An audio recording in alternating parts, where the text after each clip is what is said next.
Hello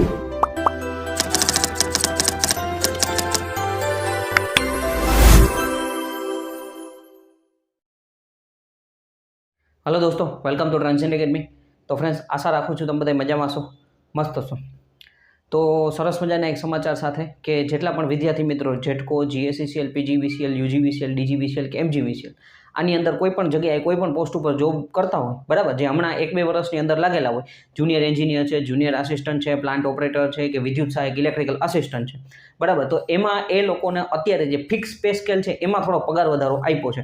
છાપામાં આપણા છાપામાં પણ આવી ગયું છે, બરાબર, 30% પગાર વધારો અત્યારે આપવામાં આવ્યો છે। મતલબ કોઈ ફિક્સ પે સ્કેલમાં તમને આઈડિયા હશે કે ભાઈ તમે પહેલાં 2 વર્ષ 3 વર્ષ માટે તમે ફિક્સ કે પે સ્કેલ ઉપર વર્ક કરતા હો છો એઝ અ તમે વિદ્યુત સહાયક તરીકે, ત્યારે 2 વર્ષ પછી તમે 2 વર્ષ તમે જુનિયર એન્જિનિયરની અંદર 2 વર્ષ પછી તમે પરમેનન્ટ થાવ છો। પછી આપણે જેમ કે પ્લાન્ટ એટેન્ડન્ટ છે, ઓપરેટર છે, બરાબર, વિદ્યુત આપણે ઇલેક્ટ્રિકલ આસિસ્ટન્ટ છે, તો એ બધામાં 3 વર્ષનો સમયગાળો છે। 3 વર્ષ સુધી તમે ફિક્સ પગારમાં આવો છો અને 3 વર્ષ પછી તમે પરમેનન્ટ કંપનીની અંદર જોઈન થાવ છો, બરાબર। એટલે આ રીતના આપણે જોબ આપતા હોય છે આ બધાની અંદર, જેટકો, જીએસસીસીએલ, પીજીવીસીએલ, એમજીવીસીએલ, યુજીવીસીએલ બધાની અંદર, જે ડિસ્કોમ કંપની કહેવામાં આવે છે એની અંદર, બરાબર। તો એમાં ઘણા બધા વિદ્યાર્થી મિત્રોએ શરૂઆતથી હતા કે ભાઈ પગાર વધારો ઘણા સમયથી વાત હાલતી હતી, બરાબર। તો અત્યારે સરકારે નક્કી કરી દીધું છે કે ભાઈ તમને પગાર વધારો 30% પગાર વધારો, જોકે દિવાળી પહેલાં જ નક્કી કરી નાખ્યું હતું, બરાબર, પણ ધીમે અત્યારે હવે એ નક્કી ફિક્સ કરી નાખ્યું, એટલે છાપામાં આવી ગયું છે અને બધાને કદાચ બની શકે 1-2 મહિનાની અંદર ફૂલ જે અત્યારે નક્કી કરેલો છે એ પેમેન્ટ આપવા પણ મળે, બરાબર। અને બીજા નવા વિદ્યાર્થી મિત્રો માટે એક મોટિવેશન કહેવાય કે ભાઈ આપણે અત્યારે એ જગ્યાએ નથી કે આટલો પગાર ન મળતો હોય, તો આપણે ભાઈ એક મોટિવેશન થઈ શકે કે ભાઈ કે આપણે આટલા પગાર સુધી જવું છે, તો આ ગવર્મેન્ટ જોબ મેળવશું તો મને આટલો પગાર મળશે, બરાબર।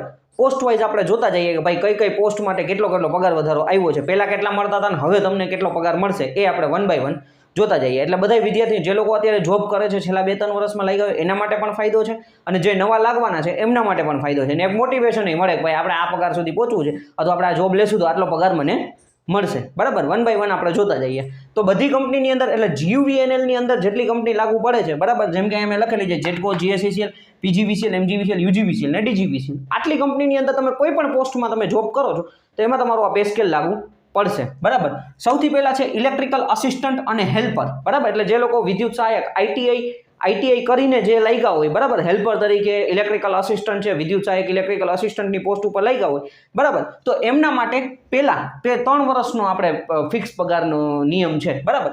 તો એમના માટે પહેલા વર્ષનો પગાર 14,000 હતો કે પહેલા વર્ષે કોઈ વ્યક્તિ જોઈન થાય છે તો એને 14,000 પગાર મળે, પણ હવે એને નવો પગાર મળશે 18,200, 30%નો વધારો મળ્યો એટલે 18,200 પહેલા વર્ષે। એટલે અત્યારે કોઈ વ્યક્તિ હમણાં જે જેટકોના નવા નિયમ પ્રમાણે, મતલબ કે જે વિદ્યાર્થી મિત્રો જોઈન થયા છે તો એ લોકોને 1-2 મહિનાની અંદર છે ને 18,200 પગાર મળવાનો ચાલુ થઈ જાય છે। પછી બીજા વર્ષ ચાલુ થાય ત્યારે 15,500 પગાર મળતો, પણ એ હવે મળશે 20,500, 20,150, બરાબર, 20,150 આપણને પગાર મળશે। અને ત્રીજા વર્ષે 17,000 પગાર મળતો તો એ હવે મળશે કેટલો? 22,100। આ આપણા ક્લાસ 3 ની અંદર, ક્લાસ 3 કરતાં થોડુંક નીચે કહેવાય, બરાબર, ઇલેક્ટ્રિકલ આસિસ્ટન્ટ હેલ્પર ક્લાસ 3 માં નથી આવતું, પણ મેઇન વસ્તુ કે ભાઈ આટલો પગાર તમને મળવાનો, જેટલા પણ આઈટીઆઈ વાળા વિદ્યાર્થી મિત્રો છે જે હેલ્પરની અંદર છે અથવા આપણે વિદ્યુત સહાયક ઇલેક્ટ્રિકલ આસિસ્ટન્ટની અંદર છે, તો એને આ નવો પે સ્કેલ રેડ બોર્ડ પેનથી લખેલો જે પે સ્કેલ છે ને એ લાગુ પડશે, બરાબર। પહેલા વર્ષે 18,200, બીજા વર્ષે 20,150 અને ત્રીજા વર્ષે 22,500। એટલે થોડુંક સારું કહી શકાય ભાઈ કે ભાઈ અત્યારની મોંઘવારી પ્રમાણે 30% વધારો મળ્યો છે, જે લોકો લાગશે ને થોડો ઘણો ફાયદો મળશે। ત્યાર પછી જે વિદ્યાર્થી મિત્રો જુનિયર આસિસ્ટન્ટની અંદર લાગે છે, બરાબર, જુનિયર આસિસ્ટન્ટ, આ કોમર્સ વાળા બીજા વિદ્યાર્થી મિત્રો છે અલગ, આપણે ક્લાર્કના ને એવા બધા કામ માટે, તો જુનિયર આસિસ્ટન્ટની અંદર જે લાગે છે તો એને ફર્સ્ટ એમાંય 3 વર્ષનો નિયમ છે, તો પહેલા વર્ષમાં 17,500 મળતા હતા, એ હવે મળશે 22,750। પછી બીજું વર્ષ જ્યારે ચાલુ થાય ત્યારે 19,000 પગાર મળતો, એ હવે મળશે 24,700, અને ત્રીજા વર્ષે 20,500 મળતા હતા એની જગ્યાએ મળશે 26,650, 26,650 એને પગાર મળશે। એટલે પહેલું વર્ષ, બીજું વર્ષ, ત્રીજું વર્ષ, 3 વર્ષ કમ્પ્લીટ થઈ જાય એટલે તમે ફૂલ પે સ્કેલની અંદર આવી જશો। આ વાત થઈ જુનિયર આસિસ્ટન્ટની, બરાબર। જુનિયર આસિસ્ટન્ટમાં ખબર છે આપણે એન્જિનિયર વાળા વ્યક્તિ ફોર્મ નથી ભરી શકતા, પણ જે આપણે કોમ્પ્યુટર બીસીએ કરેલું હોય, કોમર્સ કરેલું હોય, એ લોકો આની અંદર જોબ કરતા હોય છે। જુનિયર આસિસ્ટન્ટની બધી કંપનીની અંદર ઘણી બધી પોસ્ટો બહાર પડતી હોય છે, બરાબર। એટલે એ લોકોને પણ સારો પે સ્કેલ પહેલા વર્ષે 22,750, પછી 24,700 ને 26,650, 3 વર્ષ પછી ફૂલ પે સ્કેલની અંદર આવી જશે। પછી સૌથી વધારે જે પોસ્ટ માટે બધા તૈયારી કરતા હોય છે plant operator, GSCCL plant operator, plant attendant, બરાબર, ગ્રેડ 1 આના માટે જેટકોની અંદર આવતું હોય છે, પણ એમની ભરતીઓ બહુ ઓછી બહાર પડે છે, પણ જીએસસીસીએલ માટે સૌથી વધારે બહાર પડતી હોય છે ભરતી, અને વિદ્યાર્થી મિત્રો તૈયારી પણ એના માટે કરતા હોય છે, તો એમાં એ લોકો માટે પણ સારા જે હમણાં લાગ્યા છે એમના માટે નવા માગતે પણ કે ભાઈ પહેલા 17,500 પગાર મળતો પહેલા વર્ષમાં, એ તમને મળશે 22,750, એ આની હાર જ જાય છે।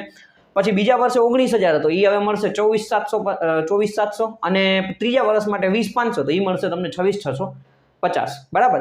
એટલે પહેલા વર્ષે 22,750 પગાર, દર મહિને તમને 22,750. એટલે આમાં પછી તમારું થોડું પીએફ ને એ બધું કપાતું, એટલે ઓવરઓલ 2-3 હજાર તમારે કપાઈ જાય એવું તમારે હાલવાનું. પછી 24,700, તો એમાંથી બરાબર બીજા વર્ષે અને ત્રીજા વર્ષે 26,650, 3 વર્ષ તમે કમ્પ્લીટ કરી લ્યો છો એટલે તમે ફૂલ પે સ્કેલની અંદર આવી જાવ છો. પ્લાન્ટ ઓપરેટર, બરાબર, પ્લાન્ટ ઓપરેટર કયો, પ્લાન્ટ એટેન્ડન્ટ કયો, ગ્રેડ 1 થયો, એ જીએસસીસીએલ વાળી જોબ થઈ વધારે પડતી.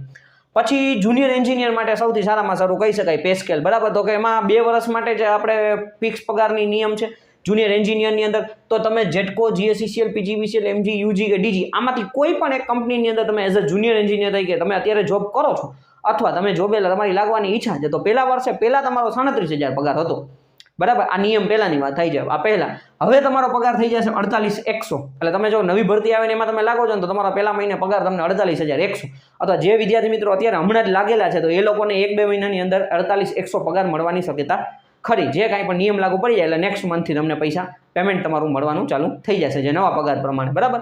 અને બીજા વર્ષે 39,000 પગાર હતો, એ તમને થઈ ગયો 50,700. એટલે જેટલા પણ વિદ્યાર્થી મિત્રો જુનિયર એન્જિનિયર માટે તૈયારી કરે છે એમના માટે તો બહુ સારું એવું મોટિવેશન કહી શકાય કે ભાઈ પહેલા જ મહિને 48,000 પગાર તમને ખાતામાં આવે. એટલે એમાંથી બીએફ થોડું ઘણું તમારું જે કપાઈ જાય, જે નિયમ લાગુ પડતા હોય એના પ્રમાણે, બરાબર. 48 નું ગણતરી કરે 3-4 હજાર જેવું, તો 44-45,000 પગાર આવે. કારણ કે 37 વાળા જે લોકોનો 37 પગાર છે ને, તો એમાં 4-5 હજાર આગળ પાછળ કટ થઈને 32-33 ની આસપાસ આવતું હોય છે. એટલે આપણે 3-4 હજારનો ગાળો રાખીએ કે વીપીએફ તો આપણને અમે ઓલરેડી પછી મળવાનું છે, બરાબર. એટલે સારો પે સ્કેલ જુનિયર એન્જિનિયર માટે પણ કહી શકાય 48,100 અને 50,700, બરાબર. બીજા વર્ષેથી 50,700, 2 વર્ષ તમારા જુનિયર એન્જિનિયર કમ્પ્લીટ થઈ જાય, બરાબર. આ 2 વર્ષ એટલે તમે ફૂલ પે સ્કેલની અંદર આવી જાઓ. ફૂલ પે સ્કેલની અંદર અલગ અલગ નિયમ પ્રમાણે તમારો જે કાંઈ પણ પગાર પણ જોઈએ એના પ્રમાણે 60 થી 70 ની વચ્ચે પેમેન્ટ આવતું હોય છે. ડિપેન્ડ્સ તમારું કામ ને તમારું કેવું કામ છે ને તમારું કઈ ડ્યુટી પ્રમાણે કેવું હોય છે એ પ્રમાણે બધાનું થોડું ઘણું આગળ પાછળ થતું રહેતું હોય છે. ઓકે, તો આ એક એઝ અ મોટિવેશન તરીકે પણ આપણે લઈ શકીએ છીએ, અને જે લોકો જોબ કરે છે એના માટે સારા સમાચાર કહી શકાય ભાઈ 30% સરકારે પગાર વધારો આપ્યો છે, તો બેસ્ટ કહી શકાય, બરાબર. અને જે વિદ્યાર્થી મિત્રોને તૈયારી કરવી હોય તો એક મોટિવેશન તરીકે પણ લઈ શકાય ભાઈ હાલો આપણે તૈયારી કરશું તો આપણે આ પગાર મેળવી શકશું. ઓકે, બાકી કાંઈ પણ ક્વેશ્ચન હોય તો તમે કમેન્ટ કરી શકો છો અથવા પર્સનલમાં મેસેજ કરી શકો છો. એક સારા સમાચાર હતા એટલે મેં કીધું ભાઈ વિડીયો બનાવીને ઘણા બધા વિદ્યાર્થી મિત્રોને પ્રશ્ન થતા, તો મેં કીધું તો વિડીયો બનાવીને સમજાવી દે ભાઈ એકચ્યુઅલમાં ભરતી નથી આવી, આ પગાર વધારો આવ્યો છે. Okay, thank you friends.